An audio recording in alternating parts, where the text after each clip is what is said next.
चालाक मोची एक छोटा सा मोची था जो एक गांव में अपनी पत्नी के साथ रहता था। उसे गांव में कोई काम नहीं मिलता था। उसके पास अब इतना भी पैसा नहीं था कि वह कोई अनाज खरीद सके। एक दिन उसने फैसला किया और अपनी पत्नी से कहा, अब मुझे यहाँ और ज़्यादा दिन नहीं रहना चाहिए। यहाँ कोई काम नहीं है। मुझे अपनी किस्मत बड़े शहर में आजमानी चाहिए। शायद वहाँ पर मुझे कोई अच्छी नौकरी मिल सके। मोची शहर में पहुँचा और वहाँ और हर गली में आवाज़ लगा रहा था, नए जूते बनवा लो, नए जूते बनवा लो, नए जूते बनवा लो। पहले दिन तो मोची की कोई काम नहीं मिला। फिर अगले दिन वह शहर की बड़ी सड़कों पर पुकारते हुए घूमा, नए जूते बनवा लो। तभी एक औरत ने उसे बुलाया और कहा, अरे मोची, जरा इन जूतों की मरम्मत कर दीजिए। जी हाँ, क्यों नहीं। मोची घर के दरवाजे पर बैठा और उसने वह जूते सील दिए। लीजिए, यह जूते तैयार है। कितना हुआ? एक तांबे का सिक्का। यह लीजिए। उसने पैसे लिए और वहां से चल दिया। जैसे ही वह अगली गली में पहुंचा, एक और औरत ने उसे पुकारा और जूते सिलने के लिए उसे दिए। यह कुछ जोड़ी जूते हैं, इनकी मरम्मत कर दो। मोची ने जूतों की मरम्मत की, पैसे लिए और वहां से चला गया और सोचने लगा, आज तो मैंने बहुत पैसे कमा लिया। अगर मैं इसी तरह से काम करता रहा है तो जल्दी मैं एक गधा खरीद लूंगा। उसने बड़ी मेहनत से काम किया और कुछ दिनों के बाद उसने 5 सोने के सिक्के कमा लिए थे। उसमें से 3 सिक्के से उसने गधा खरीदा और घर अपने गांव लौटने का फैसला किया। उसने अगले दिन सारा सामान बांधा और घर के लिए निकल पड़ा। अपने घर जाने वाले रास्ते में उसे जंगल से गुजरना पड़ा था, जहां उसने चोरों की एक टोली देखी। चोरों को देखते ही वह सोचने लगा, है भगवान, मुझे बचा लो। यह चोर मेरा सारा पैसा ले जाएंगे, फिर मैं गरीब बन जाऊंगा। अब मैं क्या करूं? मोची बहुत चालाक था। उसने हिम्मत नहीं हारी और एक योजना बनाई। उसने एक सोने का सिक्का गधे के गले पर बांध दिया और आगे चल दिया। चोरों ने उसे पकड़ लिया और उससे कहा, अपना सारा पैसा निकालो, चलो जल्दी। देखिए, मैं गरीब मोची हूँ, मेरे पास इस गधे के अलावा और कुछ भी नहीं है, कृपया मुझे जाने दीजिए। जैसे ही उसने यह कहा, गधा जोर से चिल्लाया और उसके गले से सोने का सिक्का नीचे गिर पड़ा। सचमुच तुम बहुत गरीब हो, फिर तुम्हें सोने का सिक्का कहाँ से मिला? इस हमसे झूठ बोलने की तुम्हारी हिम्मत कैसे हुई? और वह चोर उसे पीटने लगे। रुकिए, मैं आपको सब कुछ सच बताता हूँ। यह गधा सोना देता है और इसी तरह से मुझे बहुत सारे पैसे मिलते हैं। ठीक है, तुम हमें यह गधा दे दो और हम तुम्हें जाने देंगे। नहीं, बिल्कुल भी नहीं। अगर मैं इसे तुम्हें बेच दूंगा तो मेरे पास कुछ भी नहीं बेचेगा, मैं तो गरीब हो जाऊंगा। अच्छा तो ठीक है, इसके लिए हम तुम्हें 100 सोने के सिक्के देंगे। ठीक है, तुम इस गधे का ध्यान रखना, बारी बारी से ही उसे घुमाना, नहीं तो आप आपस में ही लड़ते रह जाओगे पैसों के लिए। मोची ने गधा बेच दिया और अपने घर चला गया। वह बहुत खुश था कि उसे सोने के सिक्के मिल गए थे। उस सिक्के से उसने मुर्गी फार्म खरीदा। इसी बीच वह चारों चोर भी गधे को लेकर अपने अड्डे पर पहुंचे। चोरों के सरदार ने कहा, इस चोर सेना का सरदार होने के नाते इस गधे को सबसे पहले मैं रखूंगा। चोरों ने अपने सरदार की आज्ञा मानी और उस रात चोरों का सरदार गधे के साथ अस्तबल में सोया और वह गधे से सारा पैसा ले लेना चाहता था। और अगली सुबह जैसे ही उसकी आंख खुली, उसने सारा अस्तबल छान मारा, लेकिन उसे कुछ नहीं मिला। वह समझ चुका था कि उस मोची ने उसे बेवकूफ़ बनाया है। इसी बीच उसका साथी चोर वहां आया और उसने उनसे कहा, सरदार, आपको सोने के सिक्के मिले, बताइए गधे ने कितने सोने के सिक्के उत्पन्न किया? तुम खुद ही पता लगा लोगे जब आज रात तुम खुद इस गधे को अपने पास रखोगे। सरदार ने किसी से कुछ नहीं कहा, क्योंकि वह इस बात का यकीन कर लेना चाहता था कि उसने कोई गलती नहीं की है। एक एक करके सभी चोरों ने गधे को अपने साथ रखा, पर उनमें से किसी को कुछ नहीं मिला और सभी समझ गए थे कि उन्हें उस मोची ने बेवकूफ़ बनाया है। सरदार ने एक सभा बुलाई। उस मोची ने हम सबको बेवकूफ़ बनाया है, अब हम उसके सबक सिखाएंगे। उसने हमें साधारण गधा सोने के सिक्कों में बेच दिया। हम उससे अपना पैसा वापस लेंगे और इसी सजा भी देंगे। चलो चलते हैं। और वह सभी मोची के घर की तरफ चल पड़े।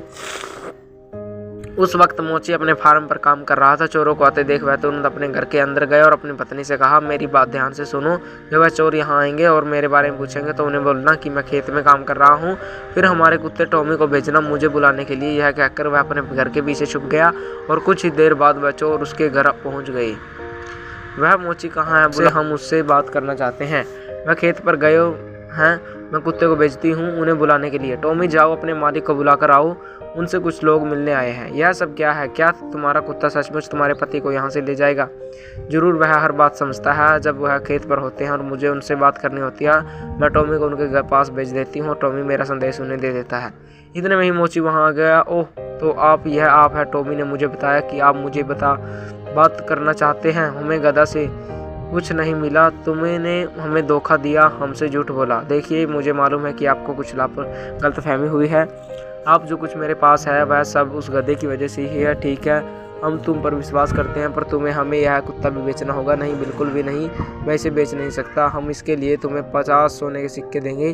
थोड़ा इनकार करने के बाद मोची सहमत हो गया। चोरों ने कुत्ते को लिया और अपनी गुफा की तरफ चल दिए। गुफा में पहुंचने पर सरदार ने ऐलान किया कि सबसे पहले वह अपने पास कुत्ते को रखेगा। सरदार ने अपनी बेटी कमला को बुलाया। सुनो कमला, मैं काम पर जा रहा हूँ, यदि कोई मुझे पूछने के लिए आए तो टॉमी को मुझे बुलाने के लिए भेज देना, जैसे आप कहें पिताजी। कुछ देर बाद पति पिता को बुलाई। थोड़ा रुकिए, मैं तुरंत उन्हें बुलाती हूँ। टॉमी, जाओ पिताजी से कहो कि कोई आया है उनसे मिलने के लिए। टॉमी घर से भागा, बजाय सरदार के पास जाने के वह मोची के पास चला गया। जब चोर वापस घर आया तो उसने देखा कि टॉमी वहां नहीं था।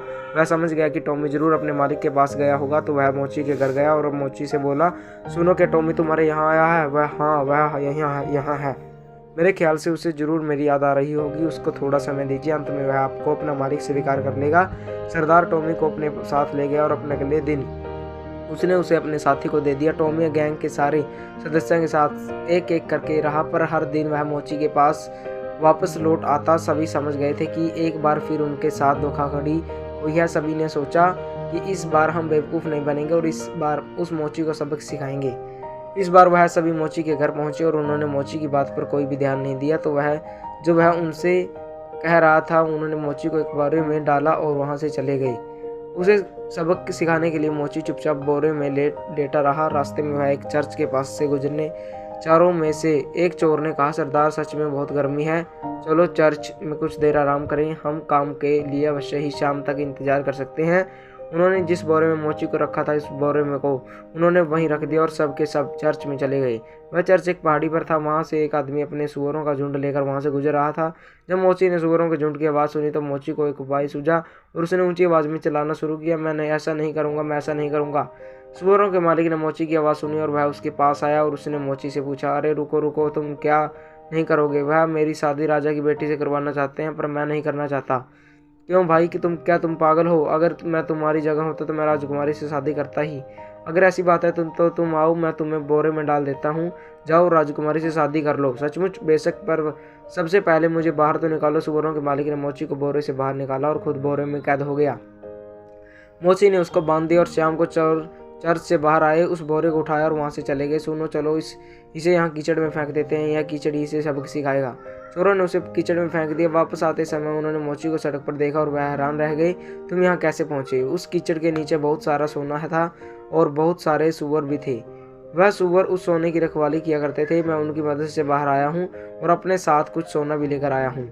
बस वहाँ सोने के लिए वापस जा रहा हूँ। रुको, हमें भी उस जादुई स्थान पर ले चलो और वहाँ तुम सोने को हाथ में भी मत लगाना, ठीक है? अगर तुम कहते हो तो चलो। चोरों की टोली मोची के साथ उस जगह पर पहुंची। अगर तुम्हें सोना चाहिए तो तुम्हें खुद को बोरे में बंद करना होगा।